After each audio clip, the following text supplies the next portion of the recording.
یعنی حکم بجا لانے میں دیر نہ کرو، حکم بجا لانے میں، کیونکہ دل اللہ کے قبضہ قدرت میں، اور اللہ کسی کے دل کو روکتا نہیں۔ جب انسان سستی کرتا ہے تو اس کی سزا میں دل کو روکتا ہے۔ سستی سے پناہ مانگو۔ ہاں تو میرے پیارے بھائیو، آج جتنے پریشانیاں ہیں، قرآن اس سے وہ نہیں ہے کہ قرآن میں اس کا حل موجود نہیں ہے۔ قرآن قیامت تک انسانوں کے رہبری کے لیے ہے، دنیا آخرت کے کامیابی کا گارنٹی لے کر کے آیا ہے۔ لیکن قرآن کو ہم چھوڑ کر کے، ہاں مجھے اشعار نہیں آتے، لیکن اسلام آباد میں تھا، باہر جا رہا تھا تو ایک عالم علامہ اقبال کا شعر اس سے سنا، وہ تھے زمانے میں معزز حامل قرآن ہو کر، اور تم خوار و زرین ہو گئے کوختارے کے قرآن ہو گئے۔ قرآن تاکوں میں رکھا ہوا ہے۔ اس سے تو میرے پیارے بھائیوں، یہ سارے پریشانیوں کا حل، یہ حضرت جی انعام الحسن صاحب پوری دنیا کے امیر تھے، تیسرے نمبر پر۔ اس نے بہت پیارا ملفوظ ہے، دنیا کے پریشانیوں اور آخرت کی دائمی مصیبتوں سے بچنے کا ایک ہی راستہ ہے۔ دنیا کے پریشانیوں اور آخرت کی دائمی مصیبتوں سے بچنے کا ہی میں بھی زور ہے۔ یہ نہیں کہ یہ راستہ ہے، یہ نہیں، سارے راستے بند ہیں، ایک ہی راستہ ہے۔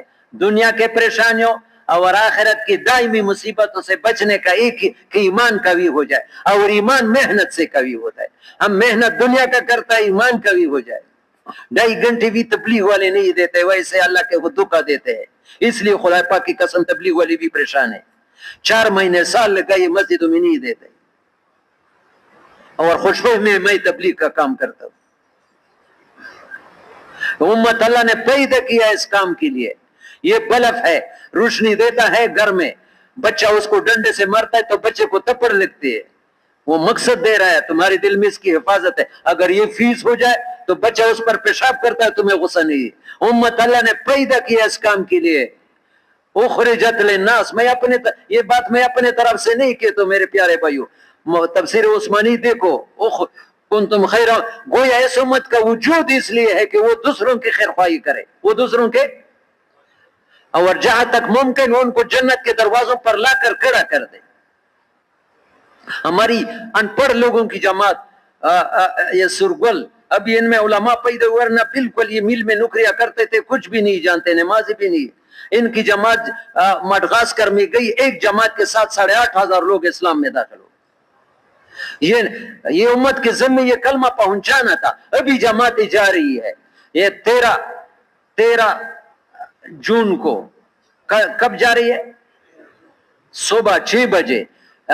ابھی یہ جماعتوں کی کچھ کمیاں ہیں، ان کے لیے دعا کرو، یا اللہ ان کی جتنی بھی کمیاں پورا کر دو۔ آج میں نے ہدایہ، ہمارے فقہ میں سب سے بڑا معتبر کتاب ہدایہ ہے۔ ہدایہ کے مصنف نے اس کو 13 سال میں تصنیف کیا ہے، اور 13 سال اس کے لیے روزے رکھے ہیں۔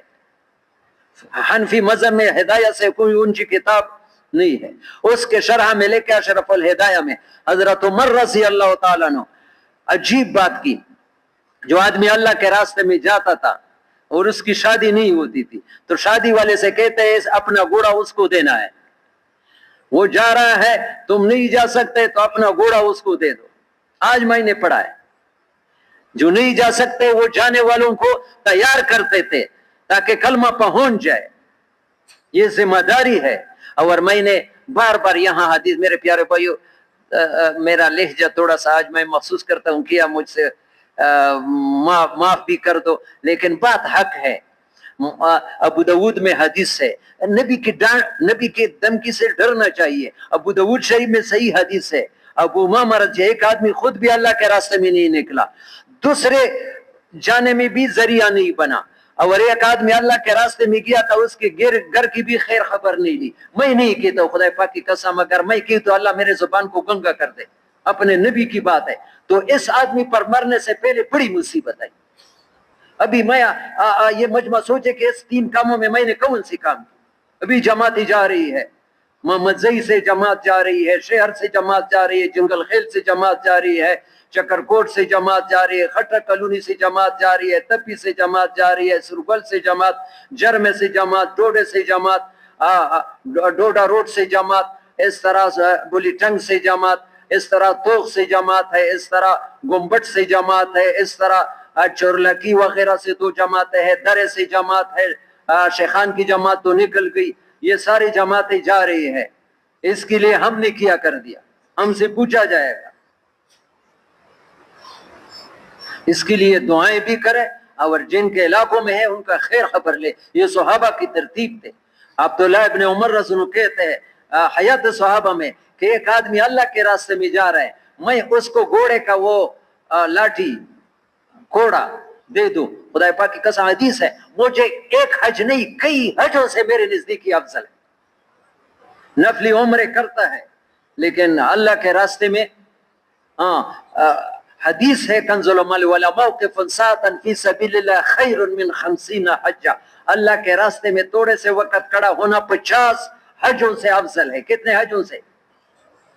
حج تو ایک فرض ہے, باقی یہ مطلب نہیں کہ کسی پر حج فرض ہو تو وہ چھوڑ دے. وہ تو جس پر حج فرض ہو وہ یہودی ہو کر کے مرے یا نصرانی, وہ تو دھمکی ہے.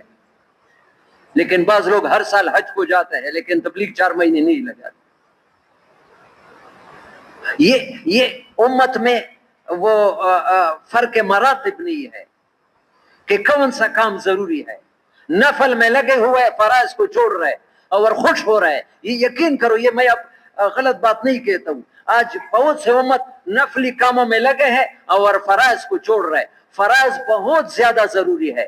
مولانا یوسف رحمہ اللہ فرماتے ایک آدمی 2 روپے فرض زکات ادا کرے, کتنا, اور دوسرا آدمی احد پہاڑ سونے کا بن جائے, 13 میل لمبا ہے, سونا, مٹی نہیں, سونے کا, اللہ کے نام پر نفلی صدقہ کرے. یہ 2 رکعت زکات وہ پہاڑ سونا سے افضل ہے. کیوں؟ یہ فرض ہے, وہ نفل ہے. آج لوگ فرائض کو چھوڑ کر کے نوافل میں لگے, پوچھتے نہیں ہے علماء سے. ہاں مولانا الیاس رحمت اللہ علیہ معمولی عالم نہیں تھے. وہ کہتے ہیں دین کیا ہے, دین حال کے امر کو پہچاننا کہ اس وقت مجھے اللہ کا کیا حکم ہے. ایک آدمی جماعت کھڑی ہو گئی اور وہ قرآن پڑھ رہا ہے تو آ جاؤ, وہ کہتے ہیں دیکھو قرآن سے آدمی کو روکتا ہے. یہ اس کا جواب صحیح ہے. قرآن پڑھ رہا ہے, ادھر نماز نہیں پڑھی, عصر کا جماعت کھڑی ہو گئی, وہ تلاوت میں لگا ہے. وہ کہتے ہیں دیکھو قرآن, قرآن سے مجھے روکتا ہے. بھئی اسی قرآن کے مخالفت کرتا ہے. ابھی حکم ہے, اس کو چھوڑ کر کے ادھر آ جاؤ. ایک آدمی فرض نماز پڑھتا ہے, اس کے سامنے ایک نبینا کوئی اور نہیں ہے, وہ کنویں میں گر رہا ہے, اس کو حکم ہے کہ فرض نماز توڑو, نہیں پڑھا تمہارے پکڑ ہوگی. پر کہ دیکھنا ہے اس وقت. تو مولانا الیاس رحمت اللہ علیہ فرماتے دین کیا ہے, حال کے. شیطان ہمیں حال کے امر سے ہٹاتا ہے. شیطان کے ساتھ 2 قسم کے حجاب پردے ہوتے, ایک ظلمانی حجاب گناہ کی لذتیں کرتی سے, دوسرا نورانی حجاب ادنا میں لگا کر اعلیٰ سے روکتا ہے. ادنا میں لگا کر اعلیٰ سے روکتا ہے. قاری طیب صاحب نے لکھا امیر معاویہ رضی اللہ عنہ تہجد کے بہت پابند تھے. تہجد میرے پیارے بھائی, اللہ مجھے بھی معاف کر دے, گندگی سے پرے ہے, ویسے باتیں ہیں, یقین کرو یہ جھوٹ نہیں بولتا, اندر گند ہے. لیکن تہجد ایک عالم ہو یا تبلیغ والا ہو, تہجد نہیں پڑتا ہے, یہ تبلیغ کا کام جیسے بغیر پیٹرول کے گاڑی چلا رہا ہے. یہ گاڑی چلتی نہیں ہے. اللہ مجھے بھی معاف کر دے.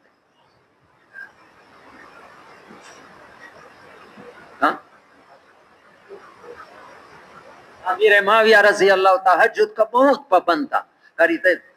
ایک رات تہجد رہ گئی, سارا دن روتا رہا. یہ بھی اللہ کی شان ہے, ندامت کرنے والوں کو کرنے والوں سے.